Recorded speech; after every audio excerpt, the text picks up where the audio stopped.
Bienvenidos nuevamente a Contabilidad 3. Vamos a hacer una recapitulación de temas y un repaso general de contenidos. Un repaso breve. La unidad 1, unidad 2 y unidad 3. Con respecto a los prácticos, el práctico 1 introductorio, que es de repaso de asientos en general, el práctico 2, el práctico 3 y también el práctico 4, que se relaciona con modelos contables. Este último práctico dejamos a consideración para que ustedes avancen en el caso número 5 y luego puedan hacer la semana que viene las consultas pertinentes. Independientemente de que terminemos con modelos contables, vamos a avanzar en el marco teórico de las demás unidades. Iniciamos entonces el repaso general. En el práctico número 1, lo que abordamos fue una ejercitación de asientos. Recordar entonces que es necesario recapitular el concepto de cuentas, el análisis de las cuentas, tener a mano siempre un plan de cuentas. Ustedes pueden ir a los prácticos que hayan realizado el año pasado y focalizarse también en los conceptos de IVA, de vengamientos y cada uno de los rubros. Con especial atención en este práctico fue el caso de la refundición de cuentas, que el año pasado no habíamos avanzado exclusivamente en este tema. Iniciamos el repaso de la unidad número 1. En el contexto teórico, los conceptos fundamentales se relacionan con la contabilidad y este proceso de comunicación en principio. Luego nos vamos a la información contable. ¿Cuáles son los requisitos de la información contable? Existe una enumeración bien taxativa en la RT 16. Avanzamos luego con los estados contables. Recuerden entonces la enumeración, las características, las partidas de cada uno de los estados contables. ¿Quiénes son los usuarios de los estados contables y los elementos que los forman? Más adelante, en función de las normas contables profesionales, distinguimos cuál es la clasificación y en este sentido verifiquen que cada una de las resoluciones técnicas, más allá del número que tengan, identifíquenlas a través del título de las normas contables. Por ejemplo, la RT 8 y 9 tienen que ver con las normas particulares y las normas generales de exposición.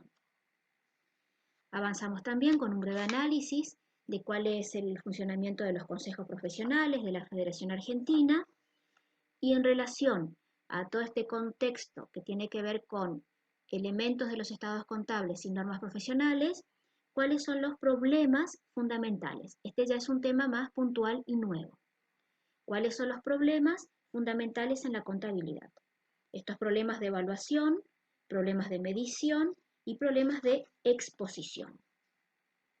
Identificamos en esa primera unidad en qué radica cada uno de estos problemas, en donde aparecen entonces conceptos nuevos como costos históricos, el costo corriente o los valores corrientes que se van aplicando a cada uno de los rubros, que entendemos por valores corrientes, los valores de entrada, los valores de salida, y en función de esto empezamos a analizar conceptos muy nuevos que se van a relacionar, ¿no es cierto?, después con los criterios de reexpresión de partidas y las características que tengan que ver con los tipos de capital, el capital financiero y el capital físico. Esto tiene que ver con el contexto teórico. El práctico número 2 es un repaso de la teoría, es decir, es aplicación de la teoría de la unidad número 1. Repasen esos conceptos en general para poder diferenciar los conceptos generales de valores, de capital, de costos, de normas, etc. En la unidad número 2 avanzamos con conceptos teóricos específicos de contabilidad 3. Estos temas específicos se inician con el concepto general de unidad de medida. Esta unidad de medida nos lleva a pensar en la existencia de una moneda heterogénea y una moneda homogénea. Estos problemas de medición tienen que ver con la presencia de la inflación y en este caso vamos a tener que recurrir a un procedimiento que tiene que ver con los ajustes. Este procedimiento está establecido en las resoluciones técnicas exclusivamente en la RT6. En función de este procedimiento, lo que hay que hacer al principio es poder identificar o diferenciar qué tipo de partidas son las que existen. Existen las partidas monetarias y las partidas no monetarias. Frente a esta diferenciación, aplicaremos después el procedimiento de ajuste. Las partidas monetarias, su saldo reflejan el poder adquisitivo al momento de la medición. Las partidas no monetarias, su saldo no refleja el verdadero poder adquisitivo al momento de la medición. Por lo cual, ¿qué es lo que va a ocurrir? Las partidas no monetarias son las partidas que deben reexpresarse. Entonces, se reexpresan a través de un mecanismo y luego se comprueban los resultados a través de las partidas monetarias. ¿Cuál es el resultado que nosotros vamos a obtener? Vamos a obtener lo que llamamos el resultado por exposición al cambio en el poder adquisitivo de la moneda, el RECPAM. Luego diferenciaremos otro tipo de resultados, por ejemplo los resultados por tenencia. Insistimos con que el procedimiento es el procedimiento que está en las resoluciones técnicas. Ahora bien, por efecto de la inflación o bien la deflación se mide o se verifica a través de índices, de la variación de los promedios de los precios. Frente a esta idea de índices, lo que vamos a hacer es obtener una suerte de coeficiente, el coeficiente de reexpresión. Es decir, vamos a relacionar los índices y en ese sentido tomamos el de fecha de cierre, al cual se van a exponer los datos en los estados contables o al momento de la evaluación, en referencia a los de la fecha de inicio. Hacemos esta relación, obtenemos entonces el valor del coeficiente de reexpresión. Este coeficiente de reexpresión va a estar formando parte de nuestro cuadro demostrativo cuando hacemos la reexpresión de partidas. ¿Qué nos van a mostrar estos índices?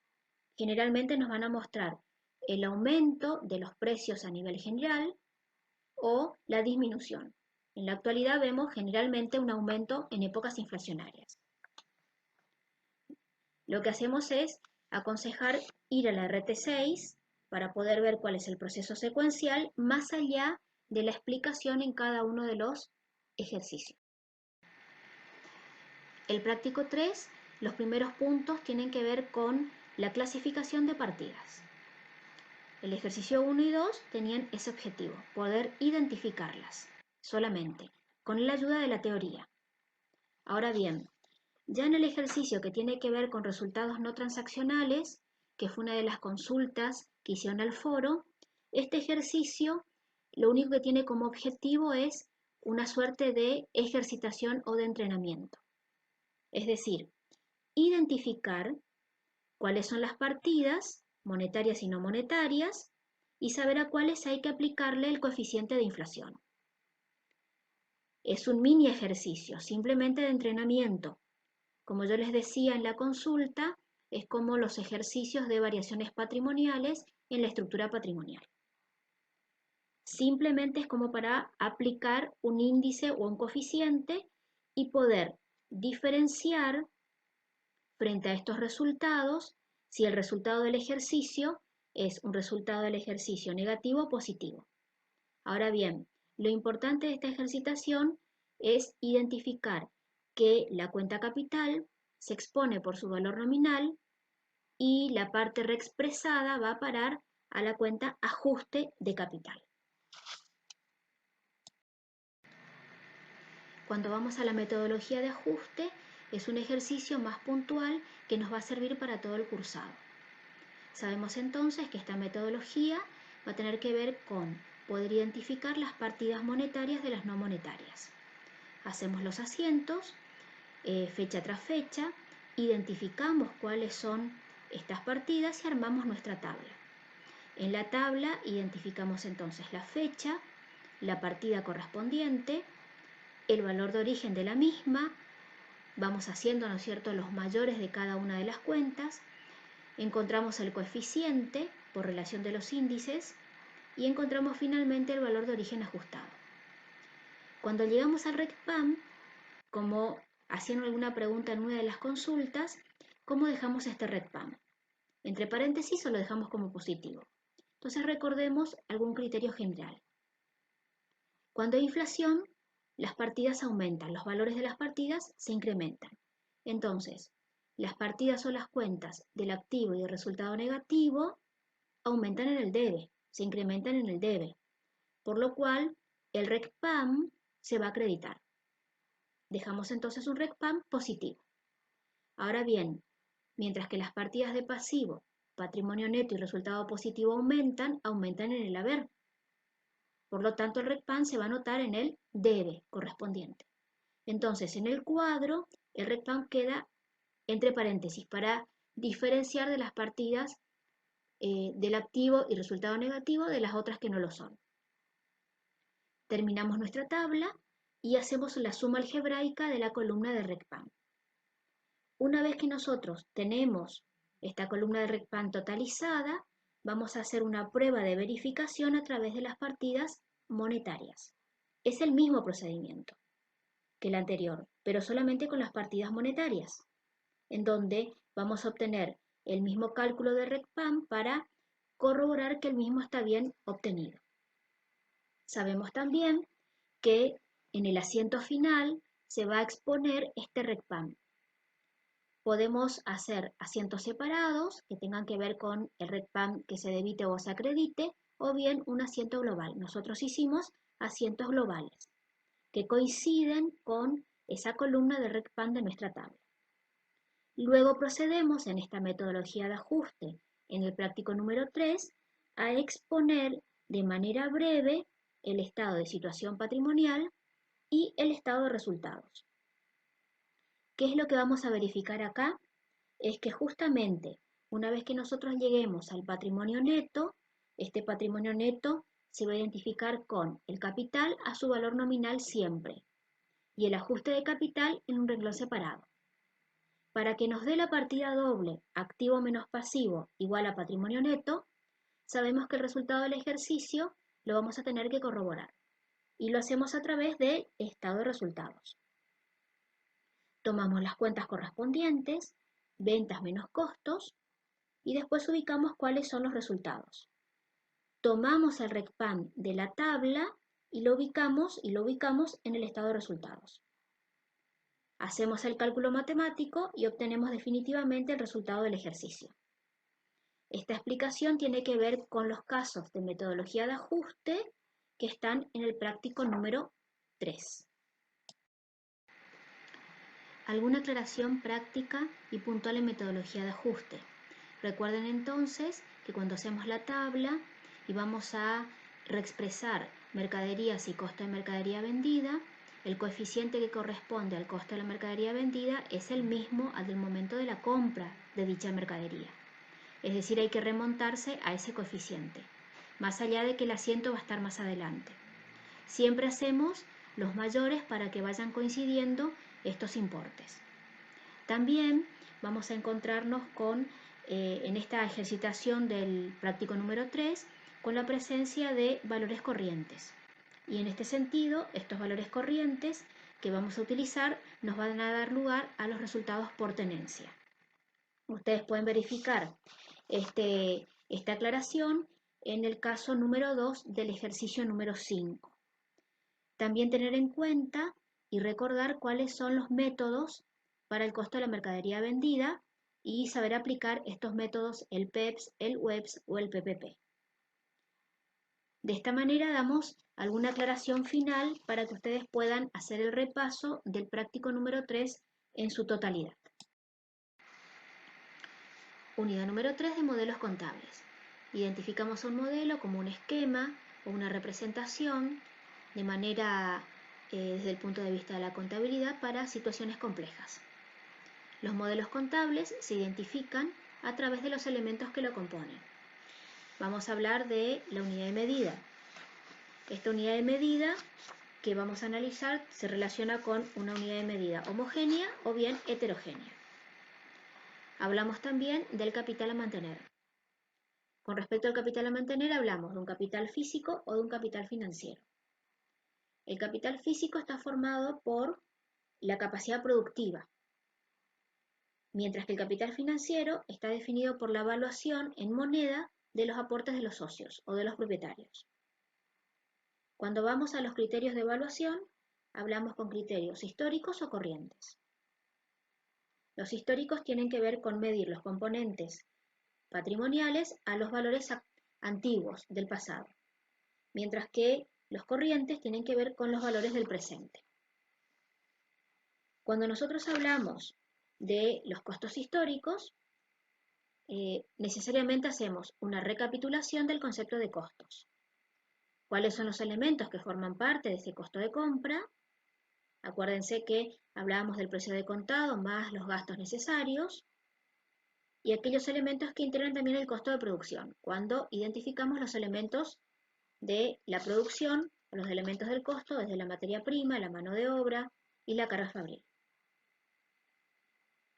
En los valores corrientes identificamos diferentes conceptos, como por ejemplo el valor neto de realización, o bien el costo de recompra o de reproducción, el valor actual o el BPP, que va a ser uno de los criterios que nosotros vamos a utilizar cuando evaluemos las inversiones. Ahora bien, en la problemática que tenemos de evaluación, justamente va a estar centrado la diferenciación de estos modelos. Identificamos 4 modelos, después podemos a su vez resimplificarlos en 3 y vemos que tenemos el costo histórico, que es la contabilidad tradicional. Este costo histórico también puede estar ajustado según las normas de la RT6, el modelo de valores corrientes o un modelo combinado. En cada uno de los modelos nosotros vamos a identificar el capital a mantener, la unidad de medida, el criterio de medición o de evaluación y los resultados que se reconocen. Ya en la ejercitación de modelos, ustedes podrán ver en la resolución de los casos 3 y 4 ya ejercicios un poco más amplios, en donde nosotros veremos en el ejercicio 3 la posibilidad de comparar los 4 modelos, estos 4 modelos que estaban en el contexto de la teoría. Mientras que en el ejercicio 4 tenemos 3 modelos para confeccionar, en donde el modelo combinado tiene que ver la relación que hay entre los valores corrientes, pero con la moneda homogénea.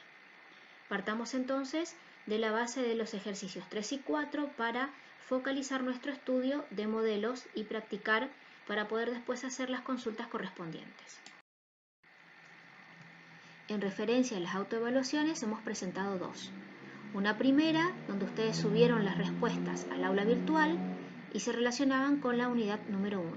Todos han tenido muy buen rendimiento. La segunda corresponde a una guía de 16 puntos, 16 preguntas, que están después de algunas respuestas de consultas. Les vamos a ofrecer las respuestas a estas 16 preguntas para que ustedes después comparen con la producción de ustedes y puedan hacer las consultas correspondientes.